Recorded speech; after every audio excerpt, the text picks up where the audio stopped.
Magandang gabi po sa inyong lahat. Muli ako po si Jay De La Cruz, ang magbabahagi ng salita ng Diyos ngayong gabi. Kamusta po kayo? Kamusta po ang buhay bilang isang Kristiyano? Alam ko pong maraming pagod, galing trabaho, kanya-kanyang mga negosyo. Pero nakakagalak po na binibigyan pa rin natin ng panahon ng ating Diyos para po matutunan ng kanyang mga salita. Sige po, bago po tayo magpatuloy, tayo muna yung manalangin.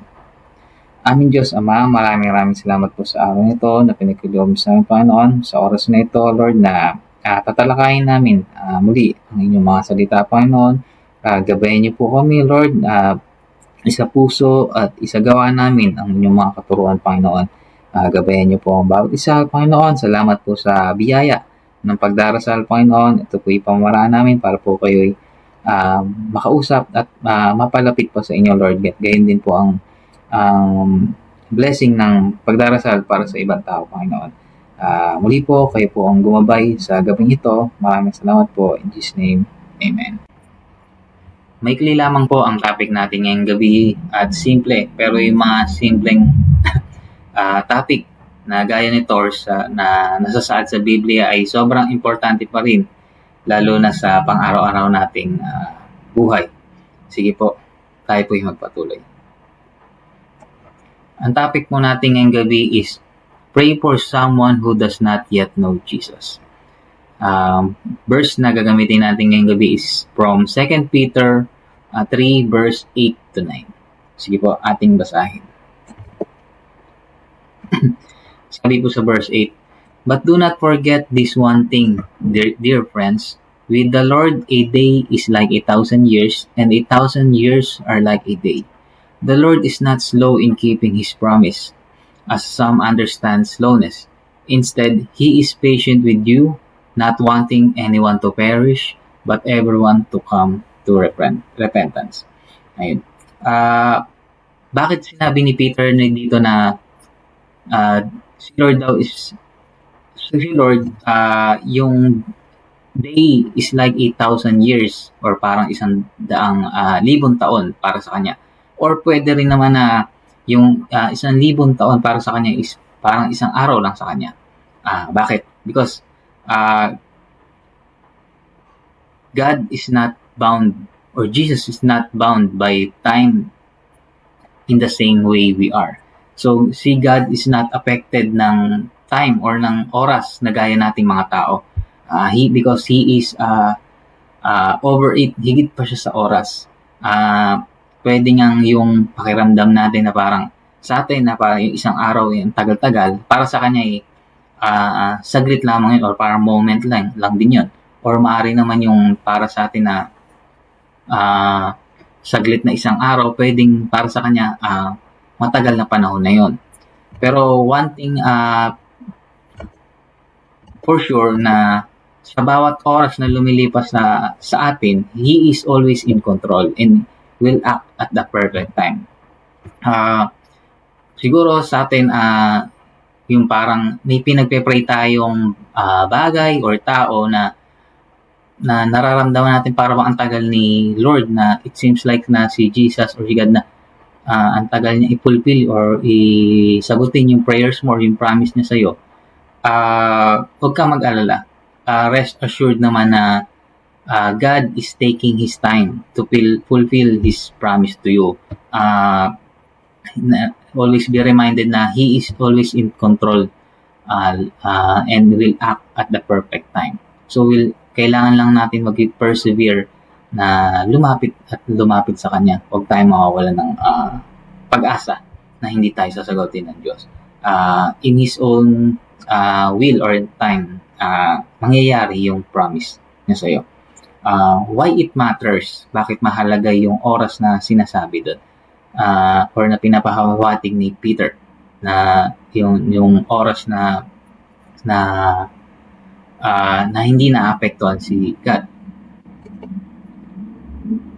Why it matters? It is important to have a sense of urgency and not to take for granted. God gives everyone their time on earth a chance to come to know Him. Peter was warning the people he was writing to that human history as they knew it would come to an end. So, tayo bilang tao, limited lang yung oras natin. Yung oras na yun, kailangan tayong magkaroon ng urge or yung pagpapahalaga na bigyan natin ng panahon agad na makakilala tayo kay Kristo. Kasi yung times, may times up tayo once na dumating na si Jesus or Jesus returns. Yun na yung revelation niya. Yun na yung magkaroon ng rapture. Yung mga rightful souls lang ang pwedeng masave. So, kailangan nating magmadali, kumbaga na masave tayo. I-save natin yung sarili natin, pero hindi lang save yung sarili natin, but save others. Hindi lang sapat yung sarili natin. Kailangan natin din i-save yung iba. Yung soul nila, kailangan natin mag-repent kay Jesus, lumapit sa Kanya, at kilalanin siya bilang Diyos, ating Ama at tagapagligtas. It is important niya na malaman natin na wala tayong oras. Hindi natin hawak ang lahat ng oras sa mundo. Once lang tayo pwedeng mabuhay. Para ba mas bigyan pang importante yung mga bagay dito sa makamundong mga problema, mga issues mo sa mundo or sa community mo. Kailangan natin mas bigyan pahalaga yung alamin natin yung priority natin dito sa mundo, which is to know and to live yung with fullness na serving our God and to our souls to be saved and others to be saved. Yun. So, knowing na hindi lang dapat na yung souls natin ang masave, but also others. Doon na yung binigyan niya din tayo ng chance ni Lord na to pray for others, to save others. So, syempre, tayo, kailangan i-firm din natin yung sarili natin na equip natin yung sarili natin ng mga bagay or attitudes or yung aura mo or presence mo na pag lumapit ka sa isang tao, mararamdaman niyang kaya mo siyang tulungang maligtas or ilapit sa Diyos. Siyempre, kailangan natin may mga ilang key points or key attitudes mo kailangan mo to save someone's souls. So, meron ako na listang 7 na tingin kong importante kailangan meron tayo. So, number one is perseverance. Keep praying consistently even when you don't see immediate results. Faithful and persistent prayer can make a significant impact over time. Trust God's perfect timing. So, kailangan nating perseverance. The meaning itself po is parang magtiyaga. Tiyagain natin kahit yung kung may pinagdadasal kang isang tao na gusto mong maligtas, alam naman natin hindi yun sobrang dali, lalo na siguro yung tao na yun hindi pa talaga fully nakakakilala sa Lord or hindi pa siya believer.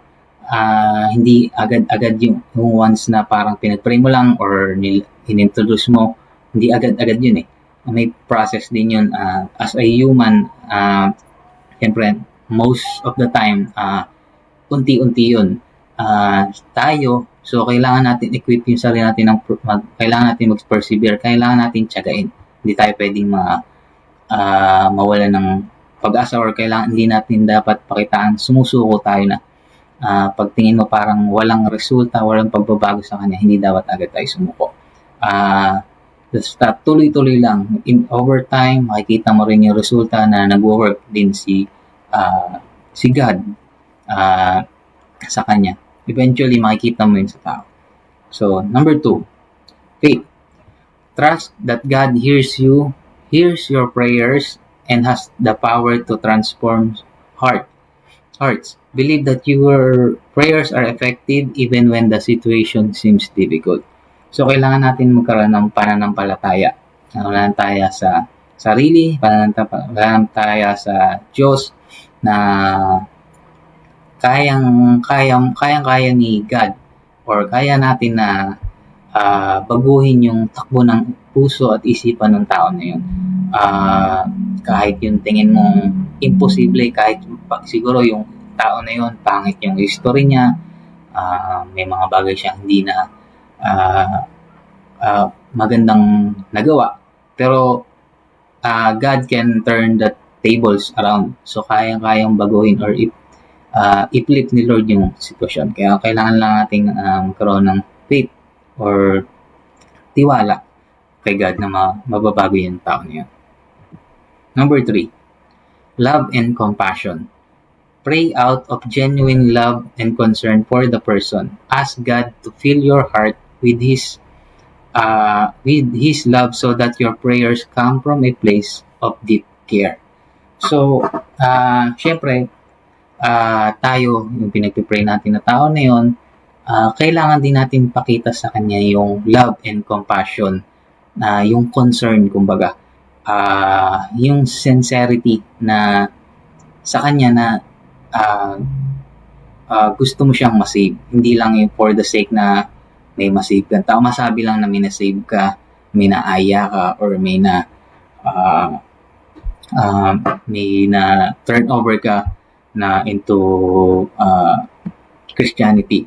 Hindi lang yun basta, but makita din sa'yo na love and compassionate ka dun sa ginagawa mo sa pag-save sa kanya.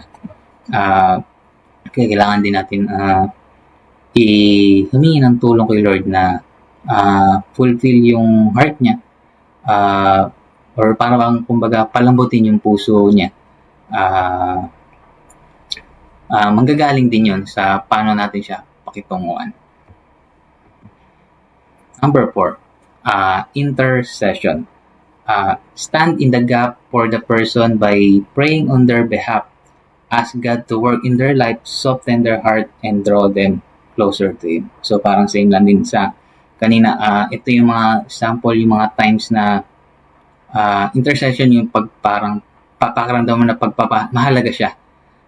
Siguro, ito yung mga moments na yung pinagpipray mong tao na yun, may problema siya, or may pagsubok siyang pinagdadaanan, nagkakaroon ng gap sa buhay niya, na parang pakiramdam niya, nag-iisa na lang siya. Yun yung mga best time na ilapit mo siya kay Lord, ipag-pray mo siya, na i-fulfill yung mga, or punan yung mga pagkukulang sa buhay niya. Ito kasi yung mga best time na yung feeling nila, yung mga tao na depressed, nagkakaroon ng anxiety, feeling na nalileft alone sila. Ito yung best time na parang ipakilala mo siya kay God na may Diyos na hindi nawawala, na mahal ka, nandyan lang para sa iyo, para tulungan ka, mahalin ka, gabayan ka. So, yun yung time na pwede mong i-draw them or hingkayatin sila papunta kay God. Number 5, surrender. Submit the person and the situation to God's will. Trust that God knows what is best and will work in His timing. So, also, kailangan natin mag-submit or surrender. Kailangan natin siyang hingkayatin na in order na mapalapit or masave ka or magkaroon ka ng better life, kailangan mo i-submit yung sarili mo or i-give up yung mga bagay-bagay na dati mong ginagawa na humahatak sa'yo pabalik, or yung mga mali mong gawain. Kailangan mong i-surrender or i-submit yung mga ganong isuko kay Lord, yung mga mali mong gawain. At magtiwala sa Kanya na God will provide ng mga best things na nararapat sa'yo. Mahirap man, pero Alam na natin God's knows best what's best for us. Number 6, scripture. Use Bible verses in your prayer, asking God to fulfill His promises in the person's life. Let that person know the true wisdom is from the Bible. So, yun. Habang pinipipray natin siya, dinodraw closer natin siya, yung tao na yun kay God, dun din yung time na kailangan natin introduce yung Bible. Kailangan natin ilahad sa kanya na lahat ng wisdom or true wisdom na best wisdom na pwede natin matutunan dito sa mundo is nasa Bible. Dahil na pwede nating sabihin sa kanya na lahat ng sinabi ng Diyos or kautusan ng Diyos para mapabuti ang buhay mo ay nasa Biblia. Yun yung pwede masasabi natin best weapon and shield sa buhay para sa kanya. Last is number 7, gratitude. Thank God for what He is doing and will do in the person's life. Expressing gratitude in advance shows trust in God's power and faithfulness. So, kailangan din natin kailangan din natin magpakita ng gratitude or maging thankful na God is working with us to save someone's soul or your friend's soul. Expressing na that we are expressing in gratitude shows trust in God's power and faithfulness. Ayun po. Siguro para po sa akin, yun masasabi kong time ng one of stories na na-experience ko na praying for someone is truly powerful and God is working. Share ko na lang din po yung naging experience ko na noong time po nung ako'y nag-aaral pa, meron po akong kaklase or naging kaibigan ko na meron siyang identity crisis. So, lalaki pero nag-iisip or pusong babae. Pero, ayun po, may time din po kasi na yun na may isa pa po kaming kaibigan na talagang servant po ni Lord at time, and then nagkaroon po kami, na-invite po namin yung kaibigan namin may identity crisis na sumama sa mga youth gathering after or mga vacant time namin ng college. Sumama sa mga youth gathering for sharing and experiencing. So I know na yung religion niya is Catholic. So napapayag pa rin na persuade namin siya na sumama sa amin. So in that time, I think so na-experience niya yung paano yung praise and worship, sharing, mga short preaching. Eventually, napapadalas din po yung pagsama niya sa amin. Then, after graduation, siyempre po, nagkaiwalay na. Iba-iba na ng path sa buhay.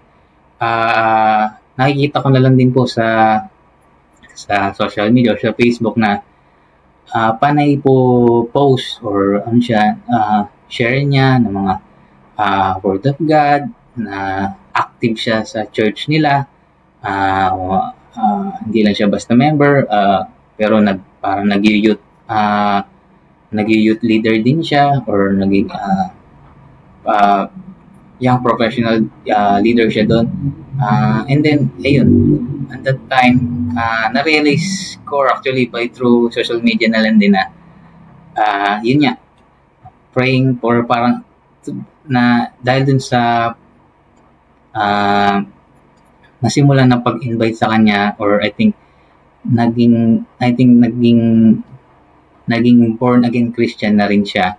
And then yun nga, na-flip yung identity crisis niya. So naging bumalik siya dun sa pagiging straight. So and happily And talagang God works kasi. Ngayon, meron na siyang fiancé. So, talagang yung mga tipong hindi mo akalain na pwede palang mangyari yung ganun. Kasi nga, nakasanay tayo sa mga makamundong bagay na pag gantong may identity crisis, nako, parang ganun ba, hindi na, wala nang mahirap na may chance. Pero hindi eh. Basta si God ang nag-work sa buhay ng tao na yon, or nag-work sa buhay ng tao na pinag-pray mo, kayang-kaya ni Lord baliktarin yung sitwasyon. So, talagang praying for someone, ini-invite mo yung someone na mapalapit kay Lord, talagang may epekto sa buhay ng tao na yun. Hindi lang mo mapapaganda yung buhay nila, pero masisave mo yung soul nila when time comes, when Jesus returns. So, yun po ang aking short sharing. Siguro po ang iwan ko na lang is, quote is, do not give up. Keep praying. God loves and cares about the person you are praying for more than you could even hope and imagine. So, just walang tayo mawala ng pag-asa. Mag-persevere lang tayo. Hindi mo lang alam yung pinagpipray mo na tao, or na doon sa tao na nagkikare ka, mas nagkikare pa si God para doon sa tao na yun. He just maybe He's just needing us, para ginagamit lang tayo para ipalapit yung tao na yun sa Kanya. Kaya mahalaga na yung time na meron pa tayo sa mundo, save much soul as we can. So, yun yung magandang i-goal natin sa mundong ito. Parang imagine lang natin, actually parang may nag-share po din sa akin na logically lang naman na imagine natin yung isang soul na save natin is katumbas ng isang hollow block na binubuo natin sa heaven para maging tirahan natin. So, parang pwede natin gamitin yun as motivation lang din na mas marami kang na-save na soul, mas maganda yung pwede mong paglagyan sa heaven. Ano lang naman po yun. Magandang pang-motivate lang din. Sige po, yun lang naman po ang aking sharing ngayong gabi. Bago po tayo maghiwalay, tayo muna manalangin. Aming Diyos Ama, maraming salamat po sa araw na ito na pinakiloob sa aming Panginoon. Salamat po sa buhay ng bawat sa Panginoon. Salamat po sa church, Panginoon, sa mga leaders na ginagamit niya, Panginoon, para po mapalaganap pa ang Kristyanismo sa mundong ito, Panginoon.